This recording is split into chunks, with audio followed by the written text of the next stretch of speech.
अल्लाह तबारक व तआला ने नबी अकरम जनाब मोहम्मद रसूलुल्लाह सल्लल्लाहु अलैहि वसल्लम की आज़मत को, आपके मकाम को, आपके मर्तबे को बयान किया है, आपकी फजीलत का तज़किरा किया है। कहा इन्ना आतैना कल कौसर, आए मेरे नबी हमने आपको खैर कसीर से नवाजा है। कौसर कसीर से मुश्तक है, जिसके अंदर सिर्फ एक खूबी नहीं है बल्कि बहुत सी खूबियां शामिल हैं।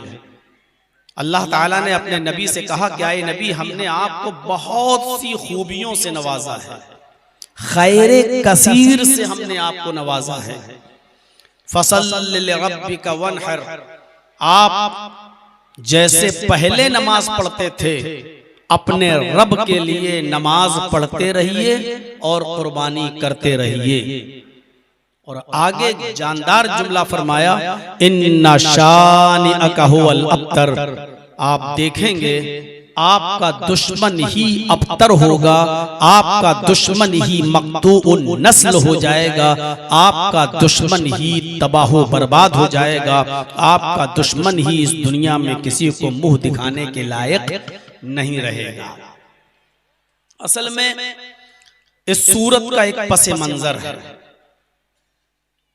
किस मौके पर यह सूरत नाजिल हुई?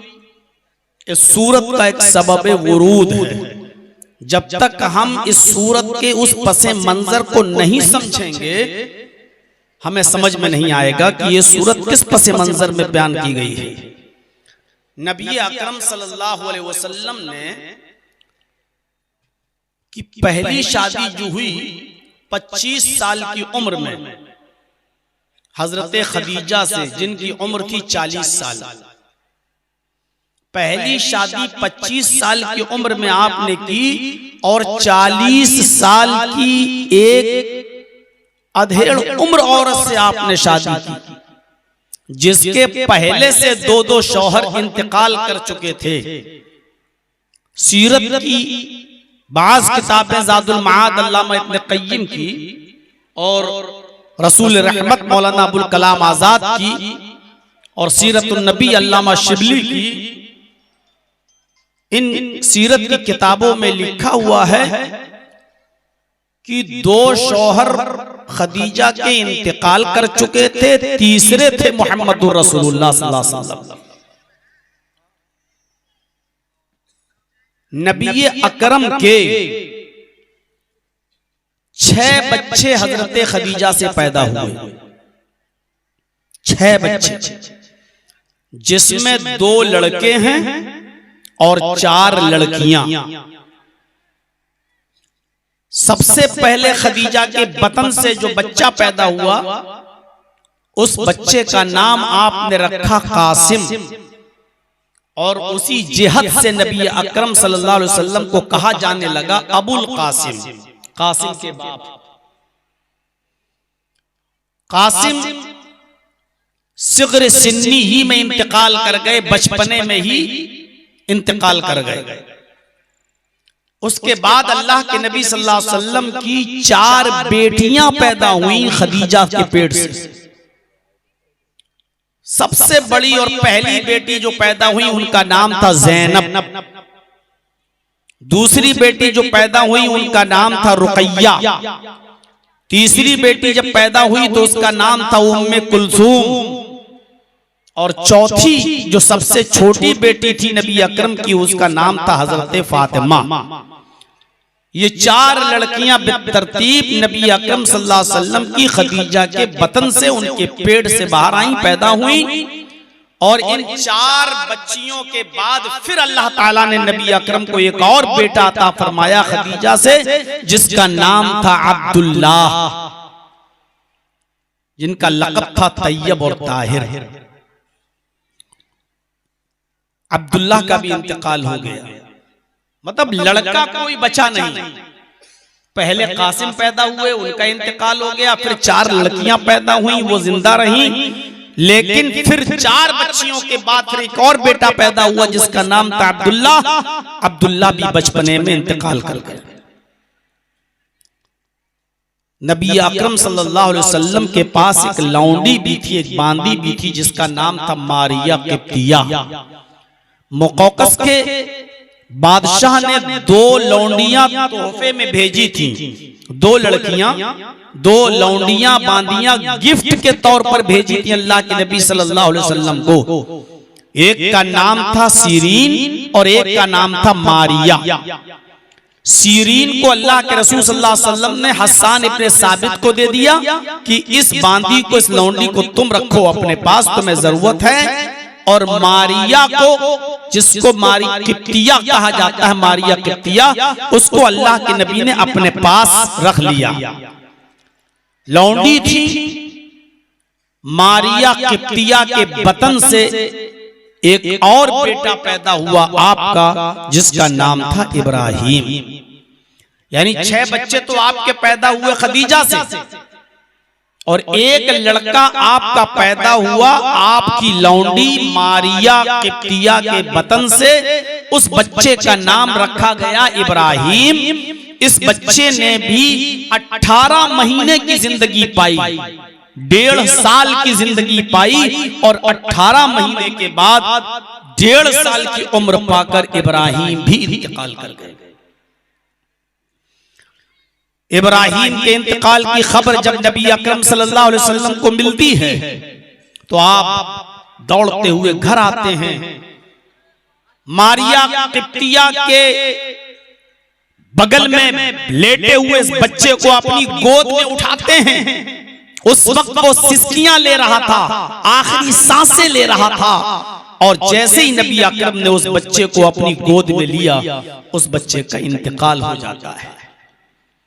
उस बच्चे के इंतकाल के बाद नबी अकरम सल्लल्लाहु अलैहि वसल्लम ने उस बच्चे को मारिया किप्तिया के बिस्तर पर रखते हुए फरमाया, बुखारी किताबुल जनाइज के अल्फाज हैं, अल्लाह के नबी ने उस बच्चे को जमीन पर रखते हुए उसकी मौत पर, उसके इंतकाल पर ये जुमले अपनी जबान से अदा किए, इन्नल आइना तदमउ वल क़ल्ब यहज़ुन वला नक़ूलु इल्ला मा यरज़ा रब्बुना व इन्ना बिफ़िराक़िका या इब्राहीम लमहज़ूनून।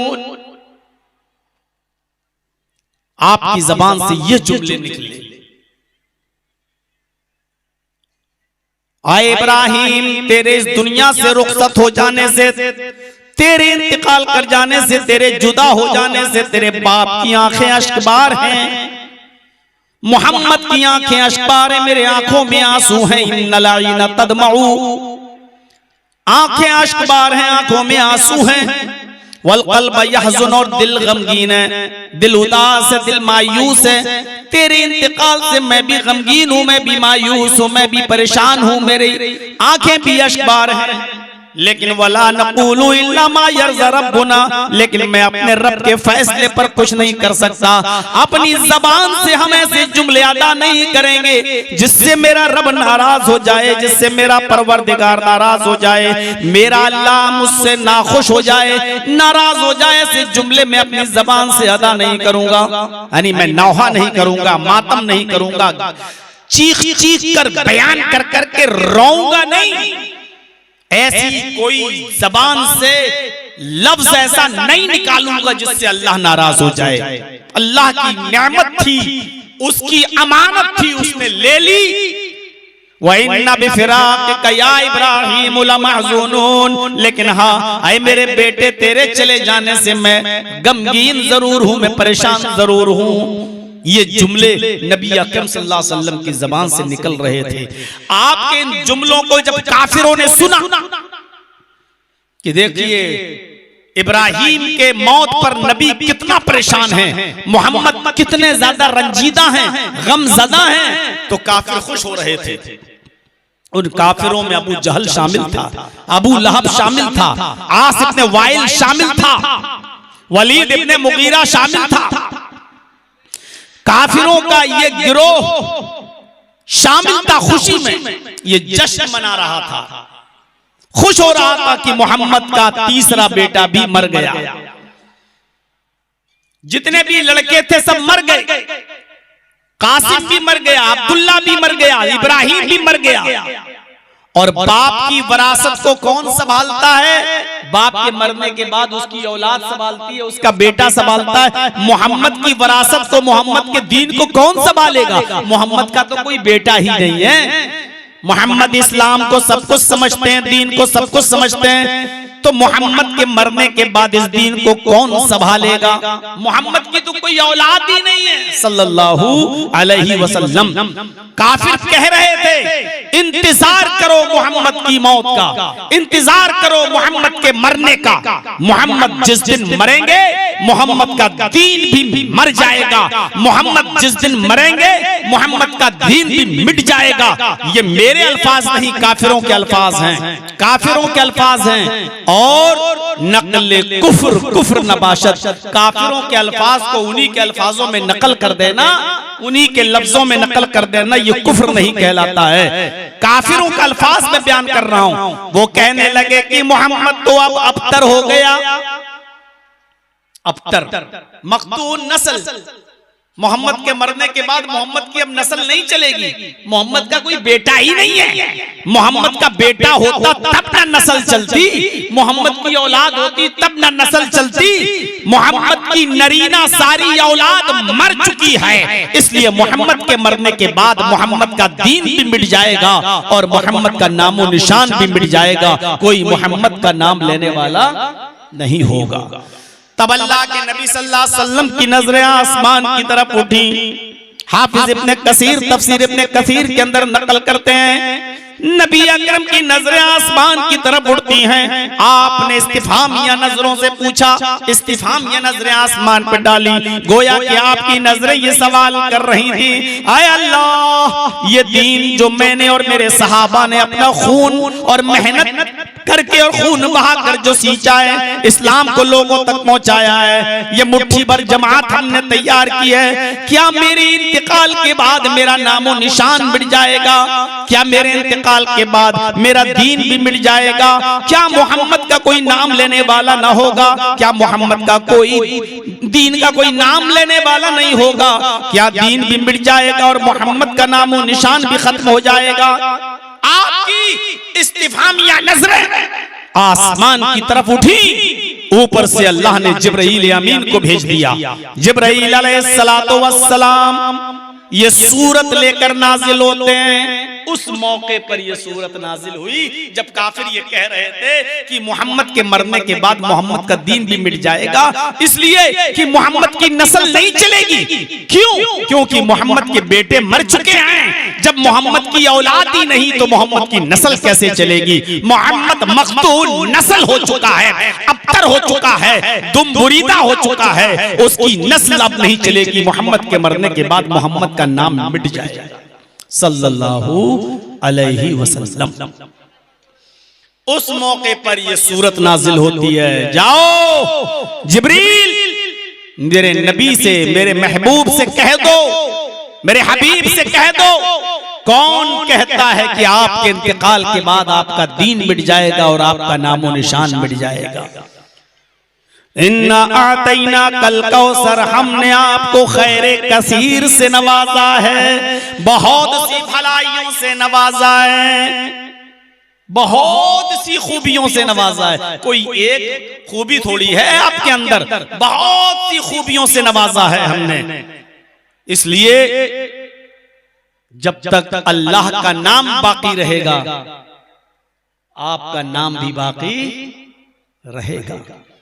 और ऐसा इंतजाम कर दिया कि रसूलुल्लाह सल्लल्लाहु अलैहि वसल्लम तो हमारे दरमियान नहीं, लेकिन कयामत की सुबह तक नबी का नाम अल्लाह के नाम के साथ लिया जाता रहेगा। मस्जिद की बुलंदियों पर खड़े होकर जब तक मेरा बंदा मेरा नाम लेगा, मेरी किबरियाई का ऐलान करेगा, अल्लाहु अकबर कहेगा, मेरी तौहीद का इकरार करेगा, अशहदु अल्ला इलाहा इल्लल्लाह, जहां वो मेरी किबरियाई और मेरी वहदानियत का ऐलान करेगा, मेरा नाम लेगा, आए मोहम्मद सल्लल्लाहु अलैहि वसल्लम कसम है मुझे अपने इज्जत व जलाल की, उस वक्त तक उसकी अजान मुकम्मल नहीं होगी जब तक कि वो मेरे नाम के साथ तेरा नाम न ले ले। उसको आपका नाम भी लेना होगा। अशहदु अन्ना मुहम्मदर रसूलुल्लाह। कौन कहता है कि आपके इंतकाल के बाद आपका नाम मिट जाएगा? जब तक मेरा नाम लिया जाता रहेगा, लिया जा रहा है। आप नमाज पढ़ने के लिए मस्जिद में जाते हैं, तो मस्जिद में जब आप कदम रखेंगे, दाहिना पैर रखेंगे, तो उस वक्त भी आपको दुआ पढ़ना पड़ेगी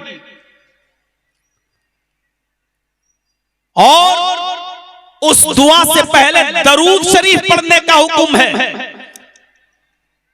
अस्सलामु अला रसूलिल्लाह अल्लाहुम्मा फ़्तह ली अबवाब रहमतिका।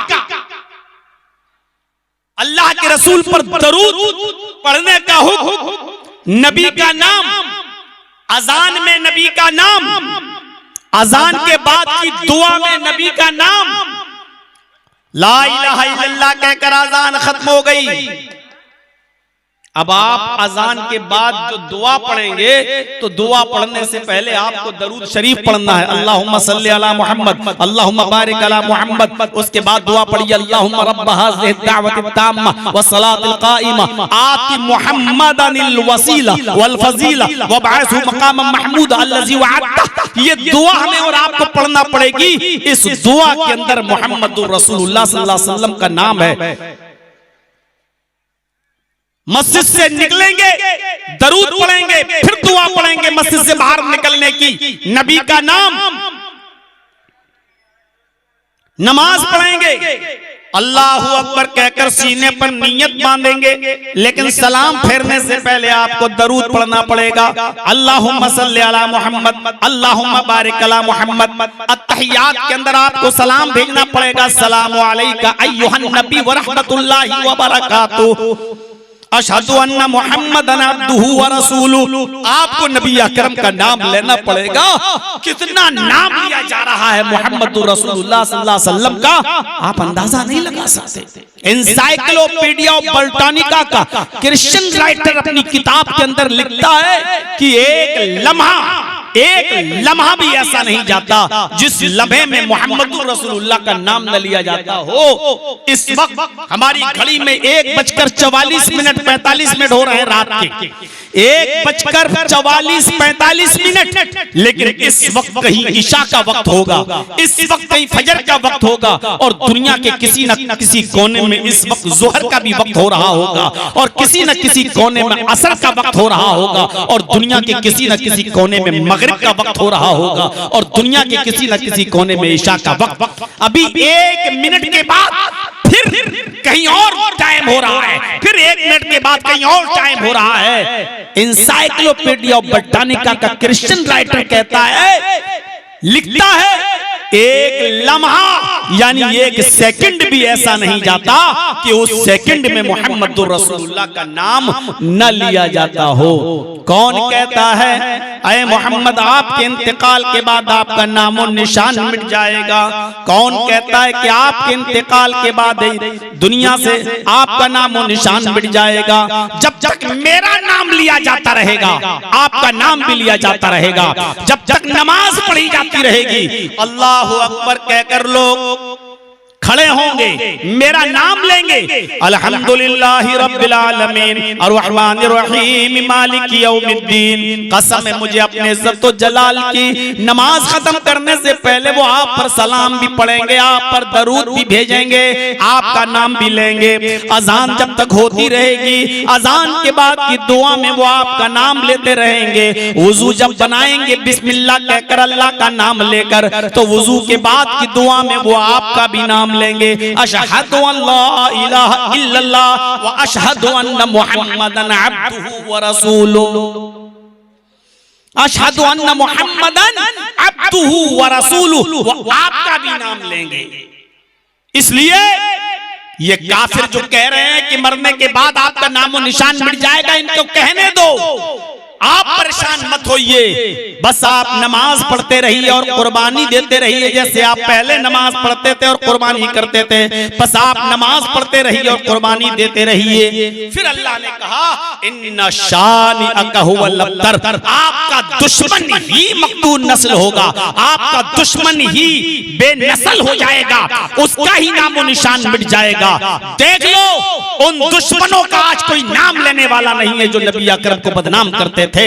उनका नाम भी कोई लेता है तो बद्दुआ के साथ लेता है। तब्बत यदा अबी लहब व तब, अबू लहब के दोनों हाथ टूट जाएं, दोनों हाथ बर्बाद हो जाएं और वो खुद बर्बाद हो जाए, वो खुद मिट जाए, इस बद्दुआ के साथ उसका नाम लिया जाता है और कयामत तक उसके ऊपर ये बद्दुआ और फटकार पड़ती रहेगी। तो अल्लाह ने कहा कि जो दुश्मन आपके ऐसा कह रहे हैं, आपके दुश्मन ही बेनामो निशान हो जाएंगे। ये मकाम दिया अल्लाह ताला ने मुहम्मदुर रसूलुल्लाह सल्लल्लाहु अलैहि वसल्लम को। इससे बड़ा मकाम क्या होगा कि अल्लाह ताला ने रसूल के हुक्म को अपना हुक्म कह दिया और ये कह दिया कि रसूल तुम्हें जो दे वो ले लो।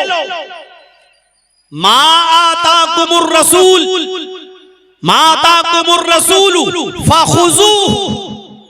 मकाम देखिए, जो तुम्हें रसूल दे वो ले लो, मुहम्मदुर रसूलुल्लाह तुम्हें जो दे वो ले लो।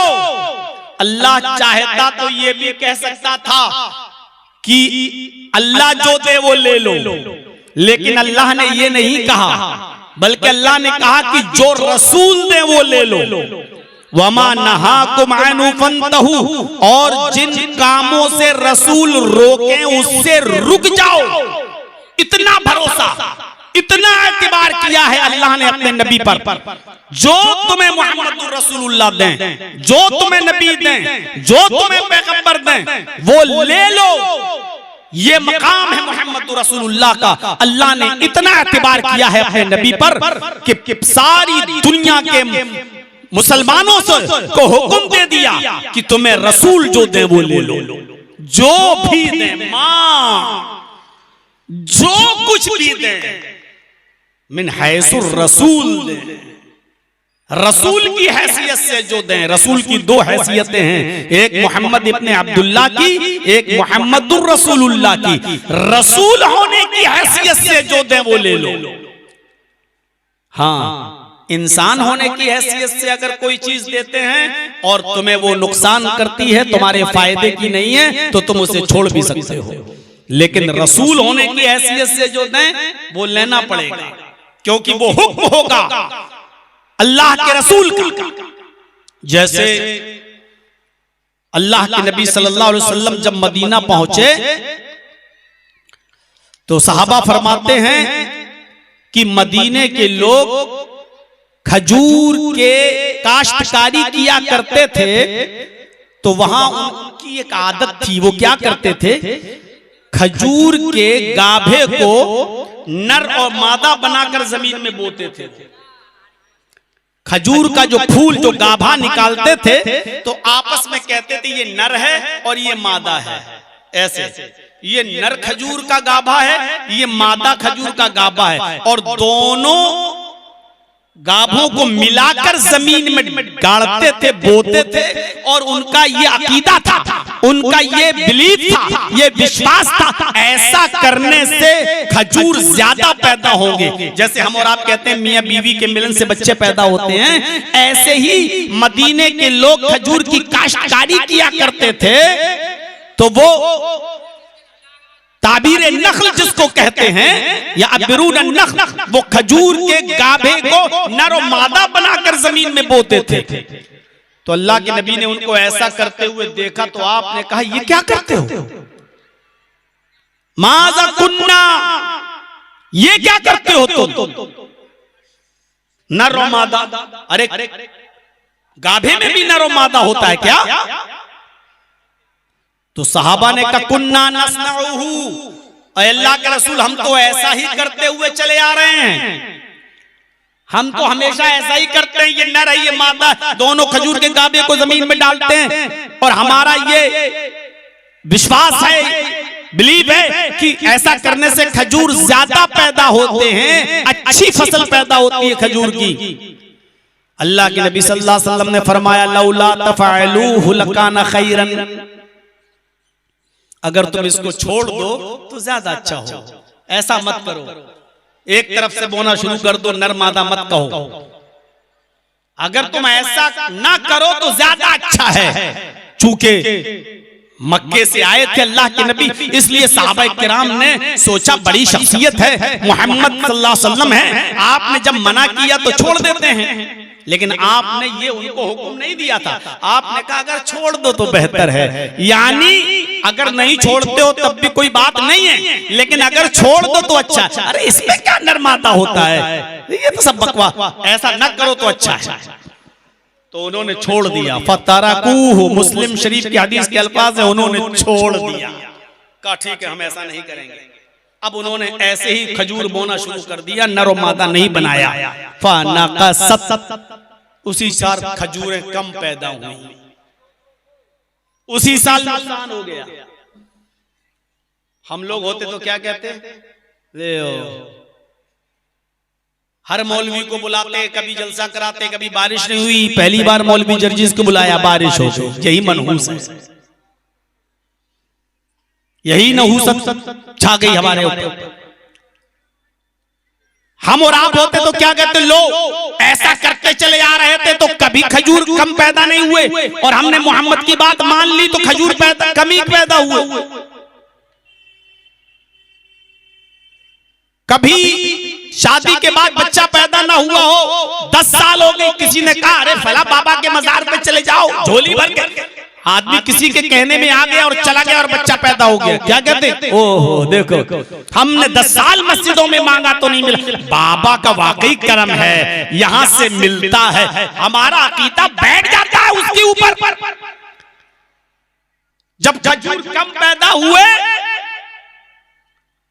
तो उन लोगों ने इसका जिक्र किया, फज़करूहु, अल्लाह के रसूल, अरे अल्लाह के रसूल, हम हमेशा नर और मादा खजूर जब बनाते थे, गाबा बोते थे तो ज्यादा खजूर पैदा होती थी, और मैंने इस मर्तबा आपके कहने से छोड़ दिया तो कम खजूरें पैदा हुई, हमारा बहुत नुकसान हो गया।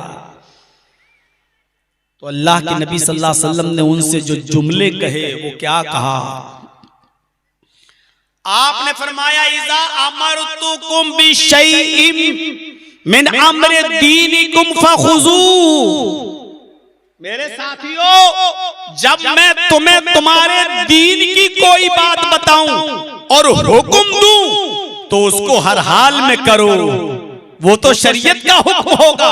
यानी जब मैं रसूल की जबान से बोलूं, अल्लाह का हुक्म तुम्हें सुनाऊं और रसूल की हैसियत से कोई बात मैं तुम्हें बताऊं तो तुम्हें हर हाल में उसको मानना है। इज़ा अमरतुकुम बिशैइन मिन अम्रि दीनिकुम फखुज़ू, अगर मैं तुम्हें तुम्हारे दीन का कोई मसला बताऊं रसूल की हैसियत से तो तुम्हें हर हाल में लेना होगा।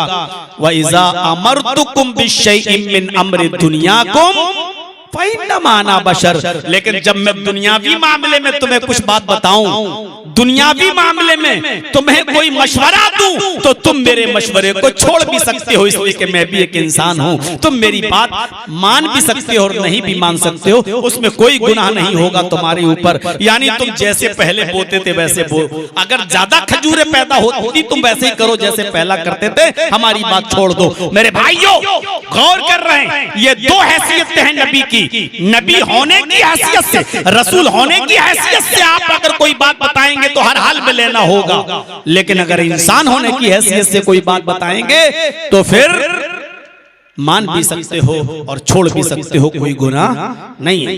जैसे मुगीस और बरीरा का किस्सा था, मुगीस और बरीरा दोनों किसी के गुलाम थे और शरीयत ये कहती है कि अगर दोनों गुलाम हो, मियाँ और बीवी दोनों किसी मालिक के अंडर में हो और दोनों गुलाम हो, और अगर उसका मालिक पहले किसी लौंडी को आजाद कर दे, जैसे जर्जीस और जर्जीस की बीवी किसी की लौंडी और गुलाम हो और मालिक मेरी बीवी को पहले आजाद कर दे, हमें ना करे, तो शरीयत इजाजत देती है मेरी बीवी को वो चाहे तो मेरे साथ रहे और चाहे तो मुझे छोड़कर किसी आजाद मर्द के साथ निकाह कर ले, उसको इख्तियार है। शरीयत इस बात की इजाजत देती है कि औरत आजाद हो चुकी है, वो चाहे तो अपने गुलाम शौहर के साथ रहे और अगर ना रहना चाहे तो वो दूसरा किसी आजाद मर्द के साथ निकाह कर सकती है और अपने शौहर को छोड़ सकती है। ये शरीयत का मसला है।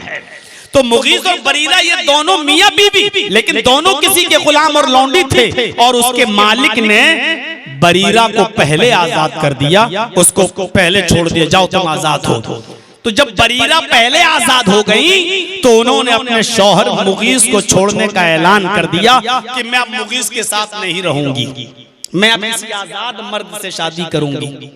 लेकिन मुगीस उनकी मोहब्बत में पागल से थे, दीवाने से थे, मजनू से थे कि ये हदीस के अल्फाज यतूफु खल्फा,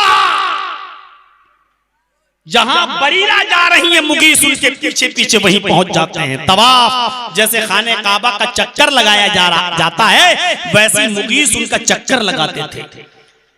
बरीरा कह रही मेरा पीछा छोड़ो, मैं तुम्हारे साथ नहीं रहूंगी, लेकिन मुगीस उनको छोड़ने के लिए तैयार नहीं। बरीरा मुझे मत छोड़ो, देखो मैं तुमसे बहुत प्यार करता हूं, देखो मैं तुमसे बहुत मोहब्बत करता हूं, लेकिन बरीरा अपने शौहर के साथ रहने को तैयार नहीं है क्योंकि मेरा शौहर गुलाम है, मैं अपने गुलाम शौहर के साथ नहीं रहूंगी। अल्लाह के नबी को पता चलता है कि बरीरा मुगीस के साथ नहीं रहना चाहती हैं और यह भी पता चलता है कि मुगीस उनकी मोहब्बत में बहुत ज्यादा पागल हैं, उनकी मोहब्बत में बहुत ज्यादा दीवाने हैं। वो बरीरा को छोड़ना नहीं चाहते हैं। जहां बरीरा जा रही है वहीं मुगीस जा रहे हैं। तो अल्लाह के रसूल को मुगीस का बहुत बुरा लगा और सहाबा से कहते हैं काश बरीरा ना छोड़ती तो अच्छा होता। बरीरा को बुलाया गया, अल्लाह के नबी बरीरा को समझा रहे हैं, आए बरीरा तुम देख रही हो तुम जहां जाती हो तुम्हारे शौहर भी तुम्हारे पीछे पीछे जाते हैं, तुम जहां जा रही हो तुम्हारे शौहर भी तुम्हारे साथ साथ जा रहे हैं। अगरचे वो गुलाम हैं लेकिन तुम्हें उनको छोड़ना नहीं चाहिए। इतना प्यार करने वाला, इतनी मोहब्बत करने वाला शौहर कहां मिलेगा? वो तुम्हारे पीछे पीछे चक्कर लगाते हैं। अरे बरीरा तुम उनको नहीं छोड़ती तो अच्छा होता। कौन कह रहा है? मोहम्मद इब्ने अब्दुल्लाह क्या कह रहे हैं? आए बरीरा तुम शौहर को अपने मुगीस को नहीं छोड़ती तो अच्छा होता। तो हजरते बरीरा जानती थी मसला क्या है, फिर पूछती हैं अतअमुरुनी या रसूल अल्लाह, आए अल्लाह के रसूल क्या आपका हुक्म है कि मैं मुगीस को ना छोड़ूं? आप हुक्म दे रहे हैं? अल्लाह के नबी ने फरमाया नहीं नहीं नहीं, इन्नमा अना अशफउ, मैं हुक्म नहीं दे रहा हूं, मैं सिर्फ सिफारिश कर रहा हूं, यानी मशवरा दे रहा हूं। इख्तियार है तुम्हें छोड़ने का, मसला अपनी जगह पर है, शरीयत अपनी जगह पर है। तुम पहले आजाद कर दी गई, तुम्हें इख्तियार है, तुम चाहो तो अपने शौहर के साथ रहो, तुम चाहो तो अपने गुलाम शौहर के साथ न रहो, मसला यही है। लेकिन मैं तो मुगीस की मोहब्बत देखकर तुम्हें सिफारिश कर रहा हूं, मशवरा दे रहा हूं, मुगीस तुमसे बहुत मोहब्बत करते हैं, उसका जुनून देखा नहीं जा रहा है, उसकी बेतहाशा मोहब्बत को देखकर मैंने कहा कि तुम मुगीस को न छोड़ती तो अच्छा होता, मैं मशवरा दे रहा हूं तुम्हें। तो हजरत बरीरा ने जो जुमले अदा किए हदीस के अल्फाज में सुनिए, फला हाजता ली फी, आए अल्लाह के रसूल फिर मुझे आपके किसी मशवरे की कोई जरूरत नहीं। कोई मेरे मुंह पर कहकर देखे जर्जी साहब अपना मशवरा अपनी जेब में रखिए, बहुत आ गए मशवरा देने वाले, चलिए। तो अगरचे मशवरा मानना ना मानना आपका काम है, लेकिन मुझे तकलीफ तो हो ही जाएगी कि देखो मेरी बात ठुकरा दी और मेरी बात नहीं मानी। हजरत बरीरा ने पूछ लिया, आप अगर हुक्म दे रहे हैं तो रसूल होने की हैसियत से हुक्म देंगे, तब तो मैं मुगीस को नहीं छोड़ूंगी, क्योंकि रसूल होने की हैसियत से अगर हुक्म होगा तो हर हाल में मानना पड़ेगा। लेकिन अगर आप इंसान होने की हैसियत से मशवरा दे रहे हैं तो अपना मशवरा अपने पास रखिए। ला हाजता ली फी, मुझे उस मशवरे की जरूरत नहीं है। नहीं मानती आपका मशवरा। अल्लाह के नबी ने ये नहीं कहा कि बरीरा तुम काफिर हो गई, बरीरा तुम मेरा मशवरा नहीं मानती। नहीं, आपने ये नहीं कहा, क्योंकि शरीयत ने इख्तियार दिया था बरीरा को चाहे तो बुग़्ज़ के साथ रहे और चाहे तो ना रहे। इसका मतलब क्या हुआ? रसूल की दो हैसियत है, एक इब्ने अब्दुल्लाह की, एक रसूलुल्लाह की। जब रसूल होने की हैसियत से बोलेंगे तो हर हाल में उनकी बात को मानना पड़ेगा। जैसे आप कहें आमीन बोलो तो हर हाल में मानना पड़ेगा। आप कहें रफुल यदैन करो तो हर हाल में करना पड़ेगा। आप कहें कि शादी निकाह हर साहिब हैसियत और इस्तिताअत पर जरूरी है तो हर हाल में मानना पड़ेगा। आप दीन के ताल्लुक से अगर कोई बात कहें तो हमें हर हाल में मानना पड़ेगा। लेकिन मशवरे की हैसियत से, इंसान होने की हैसियत से अगर मशवरा दें तो उस बात को मान भी सकते हैं और हम नहीं भी मान सकते हैं। मेरे प्यारे साथियों, हजरत बरीरा ने नबी अकरम के मशवरे को नहीं माना और फरमाया फला हाजता ली फी, मुझे कोई जरूरत नहीं है, आप अपना मशवरा अपने पास रखिए। यहां से हमें और आपको अंदाजा लगाना चाहिए कि नबी अकरम सल्लल्लाहु अलैहि वसल्लम का मकाम क्या है। माता कुबुर रसूल, रसूल होने की हैसियत से जो दे वो ले लो, और रसूल होने की हैसियत से जिन कामों से मना करें उससे रुक जाओ। रसूल होने की हैसियत से मना किया है शादियों में ज्यादा लंबा चौड़ा खर्च करने से। रसूल होने की हैसियत से मना किया है जुआ खेलने से। रसूल होने की हैसियत से मना किया है शराब पीने से। रसूल होने की हैसियत से मना किया है औरतों को बेपर्दगी के साथ घूमने से। रसूल होने की हैसियत से मना किया है अल्लाह के नबी सल्लल्लाहु अलैहि वसल्लम ने चोरी करने से, जिना करने से, बदकारी करने से। रसूल होने की हैसियत से आपने रोका है सूद खाने से। रसूल होने की हैसियत से आपने मना किया है अपनी बीवियों को थप्पड़ मारने से, उनको पीटने से।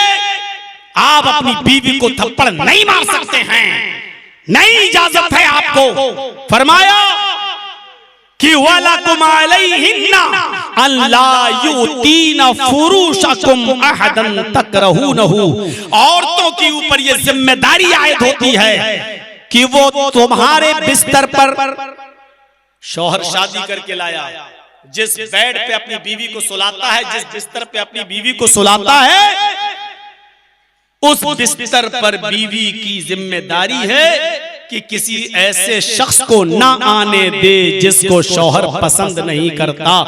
बहुत मुहज़्ज़ब थे अल्लाह के रसूल, इशारे में बहुत कुछ कह दिया।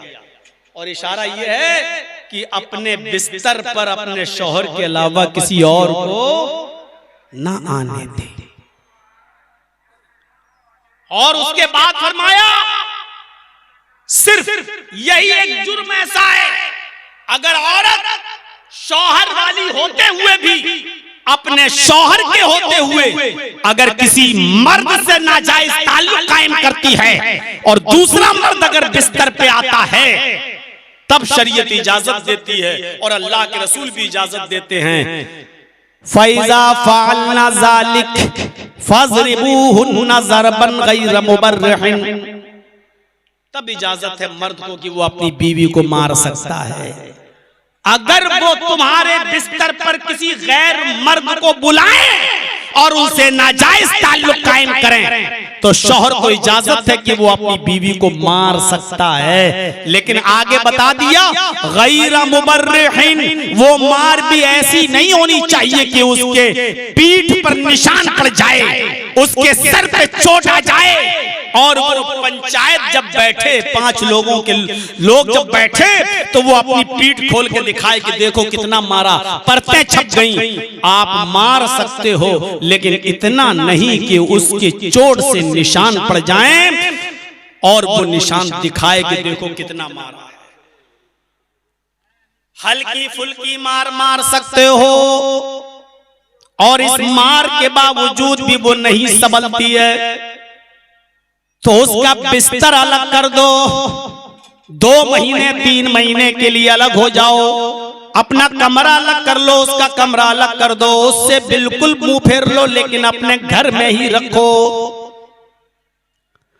इस 2-3 महीने की जुदाई के बाद भी अगर वो नहीं मानती और गैर मर्द को फिर भी बुला रही है, तो 4 आदमी वहां से और 4 आदमी यहां से पंचायत बिठाल कर अपनी बीवी की शिकायत की जाए। और जब दोनों तरफ से बात होने के बावजूद, समझाने और बुझाने के बावजूद भी अगर वो नहीं मानती है और किसी के कहने का कोई असर उसके ऊपर नहीं पड़ता है, तब शरीयत ये कहती है तब ये तीनों काम कर लिए आपने। पहले मार लिया, उससे नहीं सबली तो 3 महीने 5 महीने 6 महीने उसका बिस्तर अलग कर दिया।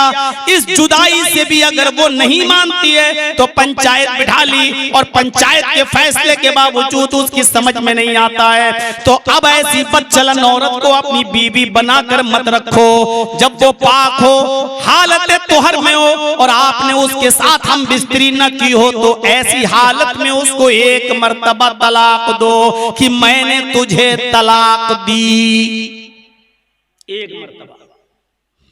फिर 1 महीने तक इंतजार करो।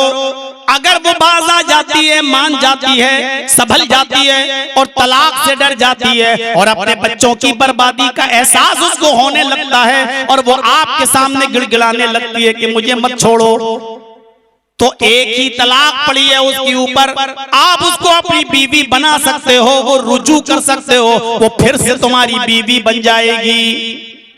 लेकिन एक तलाक आपकी खत्म हो चुकी है, अब पूरी जिंदगी में सिर्फ 2 तलाक देने का मौका है आपके पास, क्योंकि एक बंदूक की गोली निकल चुकी है, एक तलाक आपकी खत्म हो चुकी है। अब मियां बीबी अगर वो नहीं मानती आपकी पहली तलाक के बाद भी, तो फिर दूसरे महीने में जब वो पाक हो जाए, नहा ले और हैज से पाक हो जाए, पीरियड से पाक हो जाए, और आपने उसके साथ हम बिस्तरी न की हो, जिमा न किया हो, तो फिर दूसरे महीने में उसको दूसरी तलाक दो कि मैं तुझे दूसरी तलाक देता हूं।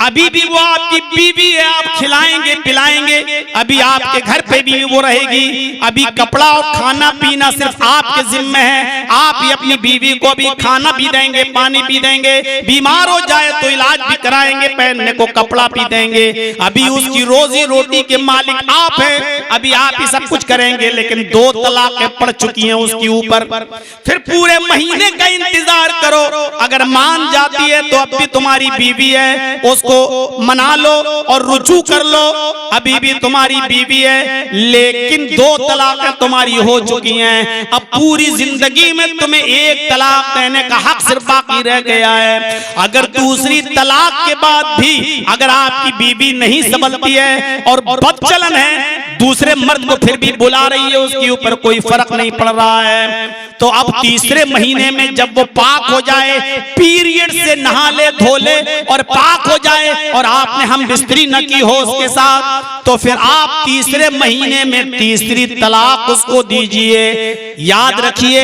जब तीसरी तलाक आप उसको देंगे तो तीसरी तलाक पढ़ते ही वो हमेशा के लिए आपके लिए हराम हो जाएगी, पूरी जिंदगी के लिए आपके ऊपर हराम हो जाएगी, फिर आपके साथ उसका निकाह भी जायज नहीं होगा। वो हमारे यहां नहीं चलेगा। अब तीसरी तलाक के बाद रखना चाहो तो पहले किसी और मर्द के साथ शादी करो, पहले हलाला करे और फिर पहला वो दूसरा मर्द उसके साथ रात गुजारे, फिर वो तलाक दे, फिर ये इद्दत गुजारे, फिर अब तीसरी तलाक के बाद ये पूरी जिंदगी के लिए बड़े मच्छर पानी है, बड़ा अच्छा नाश्ता करा रहे हैं आप लोग।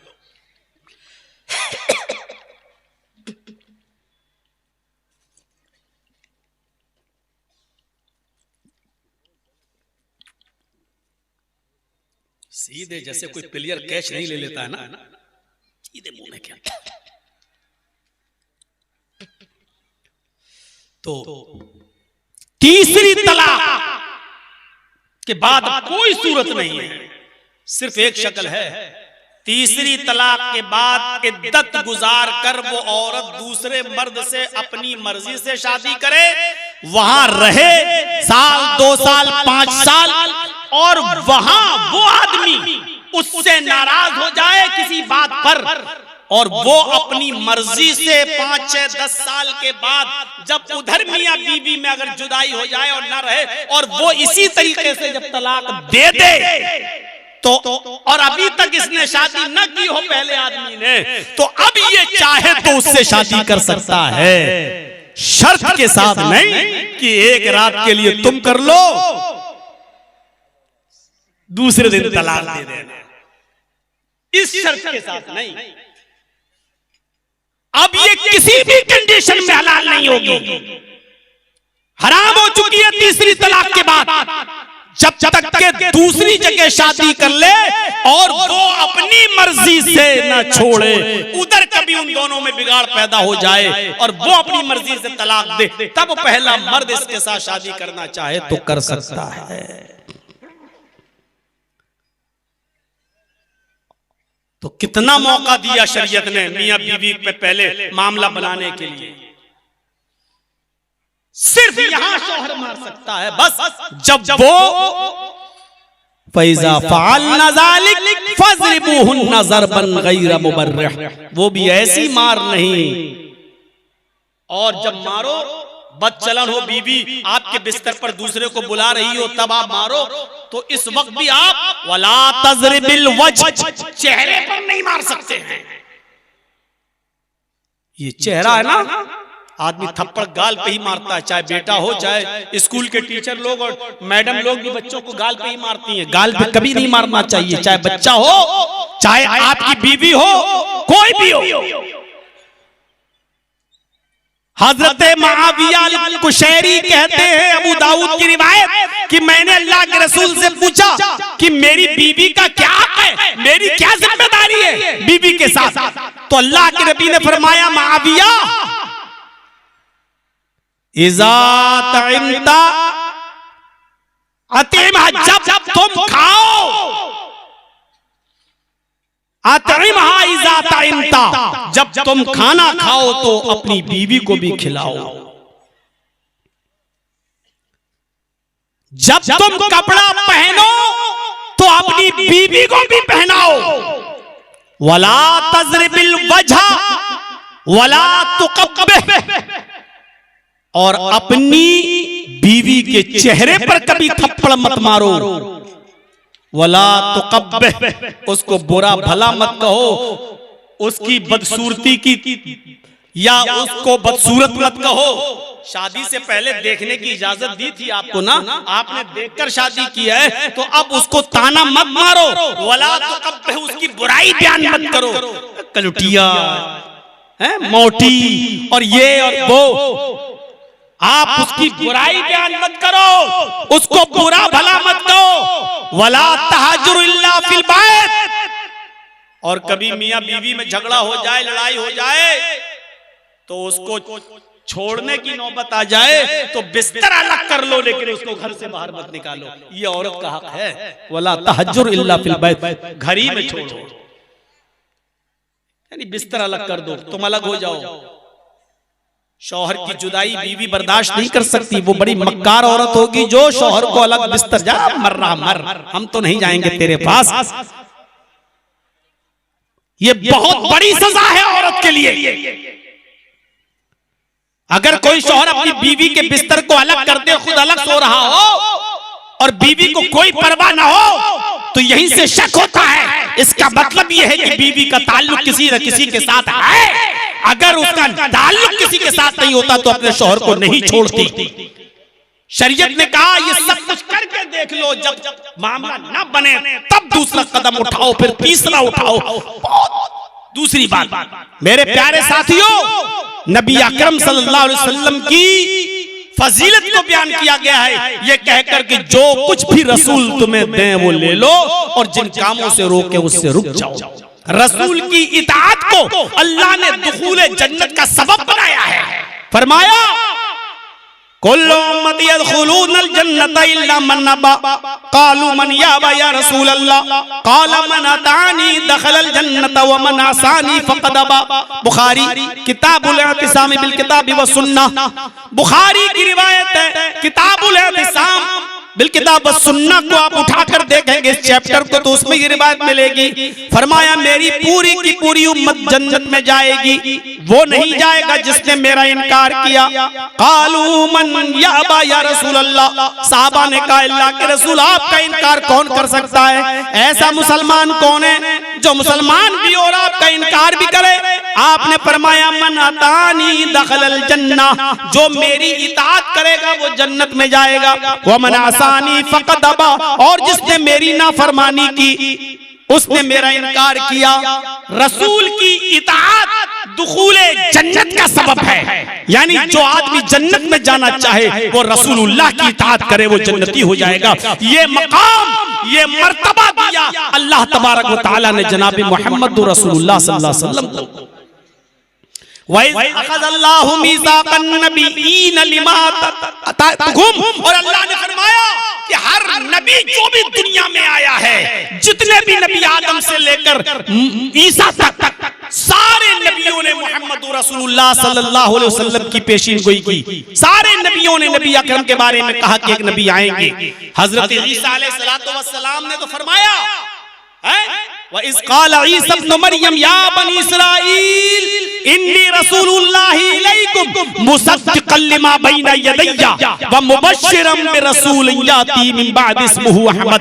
ये रसूलुल्लाह की फजीलत है कि सारे नबी मोहम्मद रसूलुल्लाह के बारे में बतला रहे हैं। हजरत ईसा भी कह रहे हैं लोगों मैं तुम्हें बशारत देता हूँ एक ऐसे नबी की, शुभ समाचार सुनाता हूँ एक ऐसे नबी का, खुशखबरी देता हूँ तुम्हें एक ऐसे नबी की जो मेरे बाद आएगा, जो मेरे बाद आएगा। इस्मुहु अहमद, उसका नाम अहमद होगा। हमारे बिरादरान वतन, हमारे हिंदू भाई, उनकी किताबें भरी पड़ी हैं मोहम्मद रसूलुल्लाह सल्लल्लाहु अलैहि वसल्लम के नाम से और आपके सबूत से वेदों में भरा पड़ा है। भागवत पुराण और कल की पुराण भरे पड़े हैं नबी अकरम सल्लल्लाहु अलैहि वसल्लम की पेशीन गोइयों से। एक पेशीन गोई में आपके सामने पढ़ता हूँ, जरा अंदाजा लगाइए कि इसमें मोहम्मद रसूलुल्लाह के अलावा कोई नहीं। इत्थे कलो पराए जनेशु खरगर मिड़ी धर्म त्राणाए सत्वेन भगवान दृश्यति। भागवत पुराण का ये श्लोक है, भागवत पुराण का स्कंद 12 अध्याय 2 मंत्र नंबर 16। इत्थे कलो प्राय जरेशु खरगर मिड़ी धर्म त्राणाए सत्वेन भगवान दृश्यति। हाय लोगों, कलयुग के कुछ गुजर जाने के बाद हिंदू धर्म में 4 युग माने जाते हैं, सतयुग, त्रेता युग, द्वापर युग, कलयुग। हिंदू धर्म में ये कलयुग चल रहा है आज का। सतयुग बीत चुका, त्रेता युग बीत चुका, द्वापर युग हिंदू धर्म में बीत चुका, ये कलयुग चल रहा है। सतयुग में सब अच्छे थे, कोई बुरा नहीं था। त्रेता युग में अच्छे ज्यादा थे, बुरे कम थे। द्वापर युग में बुरे ज्यादा थे, अच्छे कम थे। और कलयुग में अच्छा कोई नहीं है, सब बुरे ही बुरे हैं। ये 4 युग को समझ लीजिएगा। सतयुग में सब अच्छे, कोई बुरा नहीं। त्रेता में अच्छे ज्यादा, बुरे कम। और द्वापर में बुरे ज्यादा और अच्छे कम। और कलयुग में बुरे ही बुरे, अच्छा कोई नहीं।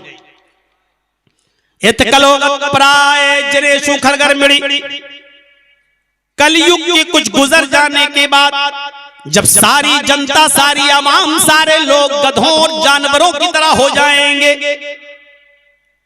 धर्म तराड़ाए, तब धर्म की रक्षा करने के लिए, सत्वैन सच्चाई को नाफिज करने के लिए भगवान अवतरिष्यति, भगवान अवतार भेजेगा, अल्लाह अवतार भेजेगा, ईश्वर अवतार देगा। जब सारी जनता गधों की तरह हो जाएगी, अरब के अंदर सारी जनता गधों की तरह हो चुकी थी।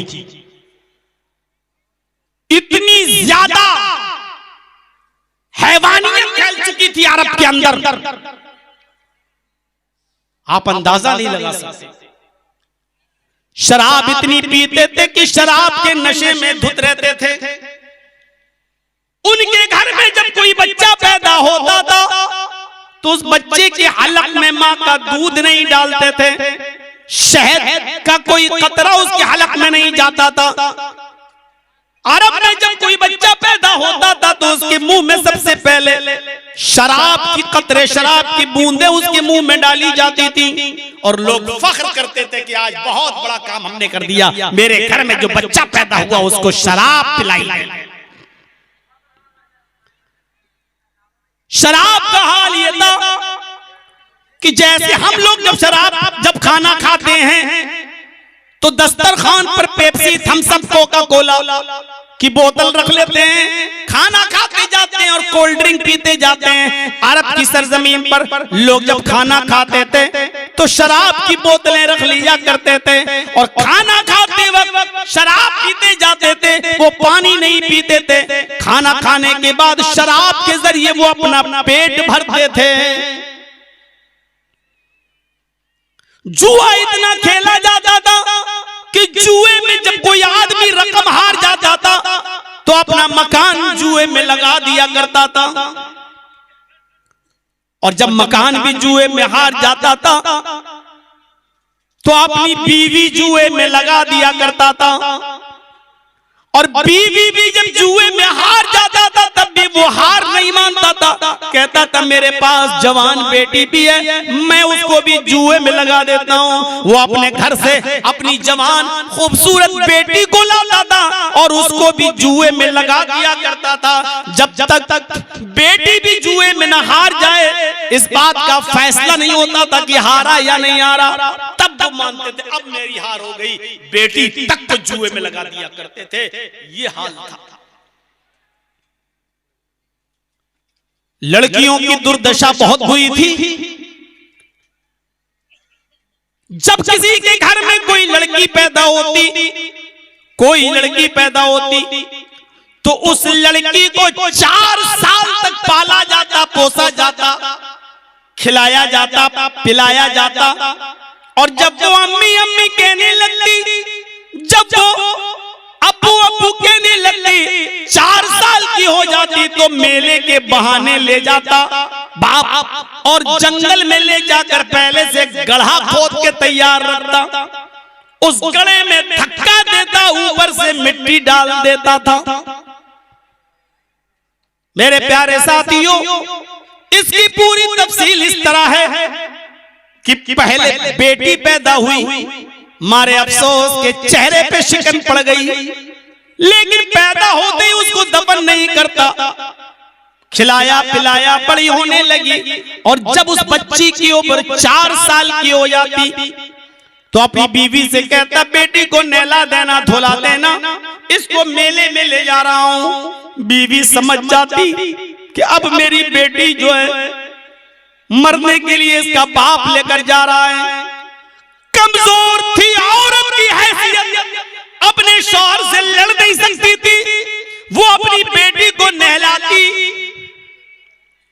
साफ करती, रोती जाती, बेटी अपने नन्हे मुन्ने हाथों से अपनी माँ के आंसुओं को पोंछती जाती और कहती जाती मम्मा तुम क्यों रो रही हो, मुझे तो पापा, मुझे तो डैडी, मुझे तो अब्बू मेले में ले जा रहा है, मैं मेले से वापस आ जाऊंगी, शाम का खाना आपके साथ बैठकर खाऊंगी।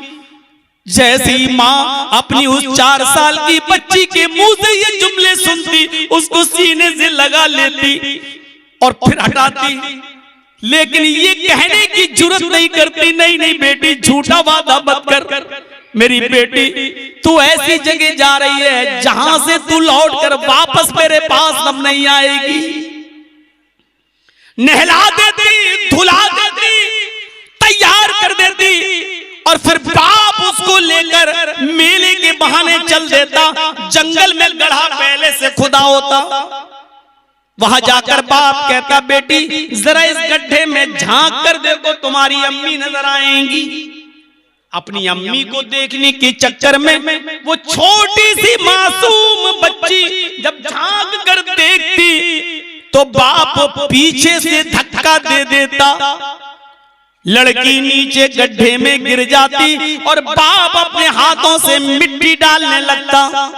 वो छोटी बच्ची पहले तो अपने नन्हे मुन्ने हाथों से मिट्टी हटाती, लेकिन कितना हटाएगी, चीखती है अब्बू ये क्या कर रहे हैं, अब्बू मैं गंदी हो जाऊंगी, अब्बू मेरे कपड़े खराब हो जाएंगे, अब्बू ये क्या कर रहे हैं, कहती रहती, चीखती रहती। लेकिन इस जालिम और बेरहम बाप पर कोई रहम ना आता, उसको पूरी तरीके से दफन कर देता, गाड़ देता, और जब पूरा छिपा देता तो रुक जाता। जब आखिरी सांस भी उस लड़की की निकल जाती और चीखना बंद कर देती और समझ जाता कि अब ये लड़की मर गई होगी, तब उस गड्ढे के पास से उड़कर आता, घर नहीं जाता, सीधे गांव के मोहल्ले के लोगों को बुलाता और एक महफिल सजती, वहां शराब का दौर चलता और वो आदमी कहता आज मैं अपनी बेटी को दफन करके आया हूं, आज मैं अपनी लड़की को जिंदा दफन करके आया हूं। इस पर खुशियां मनाई जाती और जश्न मनाया जाता। मेरे भाइयों, लड़कियों की इसी दुर्दशा को खत्म करने के लिए कुरान ने कहा इस लड़की को जिसको दफन कर दिया गया अल्लाह उठाएगा कयामत के दिन और इसको ज़बान भी देगा। इससे पूछा जाएगा वइज़ल मौऊदतु सुइलत बिअय्यि ज़ंबिन कुतिलत, इस लड़की से पूछा जाएगा बता तुझे क्यों दफनाया गया, तुझे क्यों कत्ल किया गया, तुझे क्यों मारा गया, तेरे साथ ये हालत क्यों की गई, बता तू किस जुर्म में तेरे बाप ने तुझे मारा। वो जवाब देगी आय अल्लाह मेरा जुर्म सिर्फ इतना था कि तूने मुझे लड़की बनाकर इस घर में पैदा किया था। आय अल्लाह मेरी गलती सिर्फ इतनी थी कि मैं लड़की बनकर उसके घर में पैदा हुई। ये जिहालत थी अरब के अंदर कि अपनी बेटियों को जिंदा दफन कर देते, जैसे मछलियां अपनी जान बच्चों को खा जाती हैं भूख लगने पर, ऐसी अरब के लोग अपनी बेटियों को जिंदा दफन कर दिया करते थे और जश्न मनाया करते थे, खुश हुआ करते थे कि मैंने बहुत बड़ा कारनामा अंजाम दिया। अर्रहीकुल मख्तूम पढ़िए, सफीउर रहमान साहब मुबारकपुरी रहमतुल्लाह अलैह की जिहालत का आलम ये था, जिहालत का आलम ये था कि औरतें कपड़े पहनकर खाने काबा का तवाफ नहीं कर सकती थी। औरतें कपड़े पहनकर खाने काबा का तवाफ नहीं कर सकती थी। वो खाने काबा का तवाफ सारे कपड़े उतार कर बिल्कुल नंगी होकर, बिल्कुल बरहना होकर, बिल्कुल नंगी, जिस्म पर कपड़े का एक तार भी नहीं। माँ के पेट से पैदा होने वाला बच्चा जिस तरह नंगा होता है, एक औरत बिल्कुल उसी तरह नंगी होकर खाने काबा का तवाफ करती थी। उसको कपड़े पहनकर तवाफ करने की इजाजत नहीं थी, बिल्कुल नंगी और बरहना होकर वो खाने काबा का तवाफ करती थी। इस्लाम आया तो उसने औरत के जिस्म को कपड़े दिए, उसने औरत को पर्दा बताया और ये बताया कि औरत बहुत कीमती चीज है, औरत बहुत कीमती चीज है, उसकी हिफाजत करो क्योंकि कीमती चीज की हिफाजत की जाती है। मुझे याद है एक मर्तबा मुझे एक बहुत बड़ी यूनिवर्सिटी में बुलाया गया था, अर्ली फंक्शन के मौके पर मैं गया वहां और इस्लाम और साइंस के मौजू पर मैं लेक्चर दे रहा था। गुफ्तगू हुई, 1 घंटे की तकरीर के बाद फिर सवाल जवाब की जब नशिश लगी, कुछ स्टूडेंट्स ने सवाल किए तो उसमें उस कॉलेज की एक लड़की ने यह सवाल पूछा कि मौलाना साहब आपके इस्लाम में लड़कियों पर पर्दे की पाबंदी क्यों है, ये जुल्म क्यों है, एक लड़की पर्दे में रहकर तरक्की कैसे कर सकती है। मैंने कहा सिस्टर पर्दा औरत की तरक्की में रुकावट नहीं होता है, पर्दा औरत की तरक्की के अंदर रुकावट नहीं बनना चाहिए। हमारी गवर्नमेंट को चाहिए कि ऐसा इंतजाम करे कि औरत पर्दे में भी तरक्की कर सके। का हो ही नहीं सकती है, क्यों आपके यहाँ जुल्म किया जाता है। जब वो बार बार जुल्म जुल्म कहने लगी तो मैंने कहा सिस्टर किसी सुनहार की दुकान पे गई हो आप, किसी गोल्डमैन की दुकान पर गई हो आप, सोना कहां रखता है वो? आप दुकान में जाइए, सिर्फ सैंपल रखता है दिखाने के लिए, और जब दुकान वो बंद करता है तो सोने को दुकान में बंद करके नहीं चलाता। उस दुकान के अंदर भी एक अलमारी होती है, उस अलमारी को खोलता है, फिर उस अलमारी को खोलने के बाद भी उसमें एक बॉक्स होता है, फिर वो ताला डालकर उस बॉक्स को भी खोलता है, उस बॉक्स के अंदर वो डायमंड और गोल्ड को रखता है, उसके बाद फिर वो बॉक्स को बंद करता है, फिर अलमारी को बंद करता है, उसके बाद आता है फिर वो शटर बंद करता है, और उसके बाद वो शटर में ताला लगाता है। इतनी हिफाजत के साथ उस सोने को रखकर फिर वो अपने घर पे जाता है, और इसके बावजूद वो कोई गार्ड भी रखता है, उसको महीना देता है, लेकिन हिफाजत के लिए उसको गार्ड भी रखना पड़ता है ताकि कोई रात की तारीकी में हमारे ताले को तोड़कर अंदर न घुस जाए। या फिर उस इलाके की पुलिस चौकी पर पैसा देता है और पुलिस उस इलाके की निगरानी करती है। मैंने कहा मैडम, सिस्टर, सोने को इतना छिपा कर क्यों रखा जाता है? खुद कहने लगी सोना बहुत महंगा और कीमती चीज है इसलिए। मैंने कहा यही तो जवाब है। इस्लाम ने औरत को बहुत कीमती चीज माना है। इस्लाम औरत की इज्जत करता है, उसको कीमती चीज मानता है, और कीमती चीज को छिपा कर रखा जाता है। छिपाकर औरत जितना ज्यादा छिपा कर रखी जाएगी उतनी ज्यादा कीमती होगी वो। मजाल कोई उसकी इज्जत तो आबरू पर हमला कर दे। केला उस वक्त तक महफूज है जब तक छिलके के अंदर है। केले का छिलका उतारो तो केले को कोई भी खा जाता है। औरत जब तक पर्दे में है महफूज है, औरत पर्दे से बाहर आई गैर महफूज है। जलसे में इतने लोग नहीं हैं पिंडाल में, इससे ज्यादा मर्द बाहर दुकानों पे घूम रहे हैं, और मर्दों से ज्यादा अभी जब मैं प्रोग्राम के लिए आया, मर्दों से ज्यादा औरतें सामान खरीद रही हैं।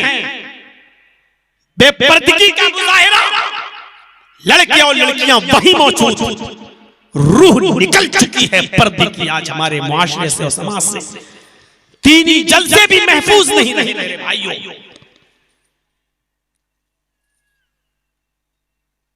दो लड़कियां अगर जा रही हो, दोनों सगी बहनें हो, आप खुद फैसला करिए।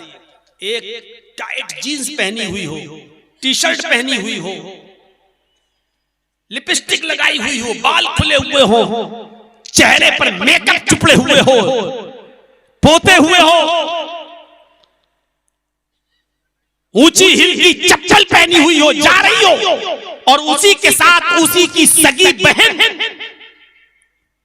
हाथों में ग्लव्स, पैरों में सॉक्स, चेहरे पे पर्दा, नकाब, ढीला ढाला कपड़ा पहने हुए हो, चेहरा भी छिपा हुआ हो, हाथों में ग्लव्स हो, पैरों में सॉक्स हो, और उसी के साथ वो भी जा रही हो।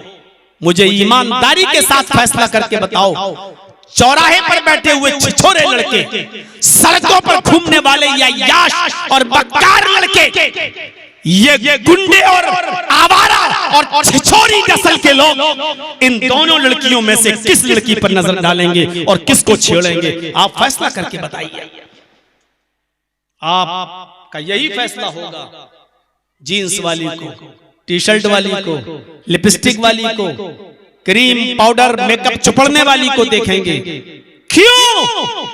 इसलिए कि उसको आपने देखने की चीज बना दिया, वो कीमती चीज नहीं रही। आपने केले के छिलके से केले को नंगा कर दिया। हर दरिंदा उसको खाने की कोशिश करेगा। छेड़ने की कोशिश करेगा, उस पर अपनी जहरीली निगाहें डालने की कोशिश करेगा, उस पर बुरी नजरें डालने की कोशिश करेगा, और यह भी कोशिश करेगा कि किसी तरीके से ये मेरी बाहों में आ जाए, लेकिन उस लड़की को नहीं छेड़ेगा जो पर्दे के साथ जा रही है, क्योंकि उसकी हिफाजत है। उसने अपने आप को तमाम इन चीजों से जो उसकी तरफ खतरा बढ़ता है, अपने आप को सुरक्षित कर लिया, महफूज कर लिया। मेरे भाइयों, यही इस्लाम चाहता है कि हमारी बहनें कीमती चीज बने। हर घूमने वाली लड़की, हर आवारा लड़की, हर बेपर्दा लड़की ये चीख चीख कर कह रही है, आओ मेरे हुस्न को देखो, मैं नीलाम होने की चीज है, मेरी बोली लगाओ, जो चाहे मुझे देखे, चाहे वो आपकी बेटियां हो, चाहे वो आपकी बहनें हो, चाहे वो आपकी बीवियां हो। इन लड़कियों की जबान तो यही कह रही है, उनका हाल तो यही कह रहा है, उनका मेकअप और उनकी बेपर्दगी चीख चीख के कह रही है, आओ देखो, और जो नजर डालना चाहो डालो। और नौजवानों की तरफ से आवाज उठती है, हल मिन मजीद, ये तो थोड़े अच्छे कपड़े हैं, हमें और कम कपड़े चाहिए, हमें और अच्छा मेकअप चाहिए, हमें और अच्छा फिगर चाहिए, हमें और ज्यादा बेपर्दगी चाहिए। ये आवाज नौजवानों की तरफ से उठ रही है। मेरे भाइयों, अल्फाज मेरे सख्त हैं, लेकिन कोई बात नहीं, थोड़ा बड़ा हो चुका है, होम्योपैथिक दवा से अब गलेगा नहीं, इसलिए इसको काटने की जरूरत पड़ रही है, इसलिए मैंने काटा है। ये इस्लाम ने औरत को इज्जत दी है। औरतें खाने काबा का नंगी होकर तवाफ करती हैं। एक जंग के अंदर एक औरत का बेटा मारा गया, शहीद हो गया। बेटे का नाम था खल्लाद। अबू दाऊद पर ये किताबुल जिहाद, बेटा मैदान जंग में मारा गया। उसकी मां को खबर मिली, तेरा बेटा मैदान जंग में कत्ल कर दिया गया। उसने नजरें आसमान पे डाली और अल्लाह का शुक्र अदा किया, आय अल्लाह मैं तेरा शुक्र अदा करती हूँ कि तूने मेरे बेटे को शहादत नसीब फरमाई। फिर उसने हाथों में ग्लेव्स पहने, पैरों में सॉक्स पहने, उसने अपने हाथों को छिपाया, पैरों को छिपाया, अपने जिस्म पर ढीली चादर डाली, चेहरा छिपाया, सिर्फ आंखें खोली और इसी हाल में मैदान जंग में चली गई और चीख कर लोगों से कहने लगी, आई नबनी, आई नईबनी, आई नबनी, मेरा बेटा कहाँ है, मेरा बेटा कहाँ है। लोगों ने कहा तू कौन? कहने लगी उम्मे खल्लाद, मेरा बेटा खल्लाद है, मैं खल्लाद की माँ हूँ। बताओ मेरा बेटा कहाँ है, बताओ मेरा बेटा किस हाल में, बताओ मेरे बेटे का क्या बना, बताओ मेरे बेटे की कैफियत क्या, कहाँ है मेरा बेटा, मैंने सुना है शहीद हो गया। कहा ये है तेरा बेटा। उस बेटे को दिखाया गया, बेटे को देखते ही रोने लगी। सहाबा कहने लगे तेरा बेटा मैदान जंग में शहीद हो गया और तू पर्दे के में है, पर्दे में आंखें ही खुली हैं और सब कुछ ढका है। इस हाल में तो औरतें पागल हो जाती हैं, अपने बेटे की मौत की खबर सुनती हैं तो दीवाना हो जाती हैं, वो पर्दा भूल जाती हैं, बाल बिखर जाते हैं, चीखती हैं, चिल्लाती हैं। और तू मैदान जंग में अपने बेटे को देखने आई है तो इस हाल में आई है कि तेरे पैर भी छिपे हैं, तेरा चेहरा भी छिपा है, तेरा हाथ भी छिपा है। वो चीख कर कहती है, ओ लोगों, मैदान जंग में मैंने अपना बेटा खोया है, अपनी हया नहीं खोई। मैदान जंग में मैंने अपना बेटा खोया है, अपना पर्दा नहीं खोया। ओ लोगों, मैदान जंग में मेरे बेटे का जनाजा निकला, मैंने अपनी हया का जनाजा नहीं निकाला। ये क्यों जमाने की औरतें अपने बेटे को देख भी रही हैं तो पर्दे के साथ, ताकि कोई दूसरा मुझे न देख सके। आज की औरत ऐसा पर्दा कर पाएगी? जलसों में भी चूड़ियां खरीद रही हो और लिपस्टिक खरीद रही हो और खुद पे पर्दा होकर खरीद रही हो, तो फिर शादियों में क्या होता होगा, ब्याह में क्या होता होगा और बाजारों में कैसी बेपर्दगी होती होगी। जब जलसों का ये हाल है, दीनी मजलिसों का ये हाल है, तो और दूसरी महफिलों में कैसी ओरियानियत और बेपर्दगी होती होगी। मेरे भाइयों, हमें और आपको सोचना चाहिए। बिहार की सरजमीन पर ये मेरा इस अक्टूबर के महीने का आखिरी प्रोग्राम था। 29 अक्टूबर कल लखनऊ पहुंच रहा हूं, 2-3 दिन वहां रहूंगा, फिर 5 तारीख से फिर आपके इलाके में फिर प्रोग्राम मेरे शुरू हैं। 5, 6, 7, 8, 9, 10 फिर इन्हीं एरियो में फिर मेरे प्रोग्राम होंगे। 1.5 घंटे के इस खिताब पर इक्तिफा करते हुए उम्मीद है आपसे कि जिस मकसद के लिए आपने ये प्रोग्राम रखा है, अल्लाह ताला आपको उस मकसद में कामयाबी अता फरमाए। तकरीबन 18 साल के बाद इतना अजीमुशान इजलास यहाँ मुनाकिद किया और बड़ी मेहनत की, और चाहते थे कि हमारे इस प्रोग्राम के अंदर जितने उलमा को हमने मदऊ किया है सब तशरीफ लाएं और एक मिसाली इजलास इसको बनाएं। जो उलमा शरीक हुए वो तो आ ही गए, कुछ लोग नहीं भी आ सके, लेकिन इसके बावजूद शुरू में जब मैं आया यहाँ तकरीबन 10, साढ़े 10 बजे पहुंचा तो उस वक्त लोगों की एक अच्छी खासी भीड़ थी। रास्ते में कई जगह रुकना पड़ा, हमारी गाड़ी को क्रॉस कराने में काफी दिक्कत पेश आई, लेकिन मौसम कुछ नासाज हुआ और फिर कुछ बारिश भी हुई, जिसकी वजह से इजलास थोड़ा सा बदनज़मी का शिकार हुआ। अल्लाह रब्बुल आलमीन से दुआ है कि अल्लाह आलमीन इस इजलास को कामयाबी अता फरमाए। नौजवानों ने जिस हिम्मत और हौसले के साथ ये प्रोग्राम यहाँ मुनक्किद किया, इसका उनको पूरा पूरा अजर अज़ीम अता फरमाए और उनको मज़ीद हौसला दे। जिस मकसद के तहत ये प्रोग्राम यहाँ मुनक्किद किया गया वो हम और आप सबको मालूम है। कब्रिस्तान की तौसी के लिए ये इजलास यहाँ रखा गया है। अल्लाह से ये दुआ है कि अल्लाह आलमीन जिस मकसद के लिए ये प्रोग्राम रखा गया है हमें उस मकसद में कामयाबी अता फरमाए।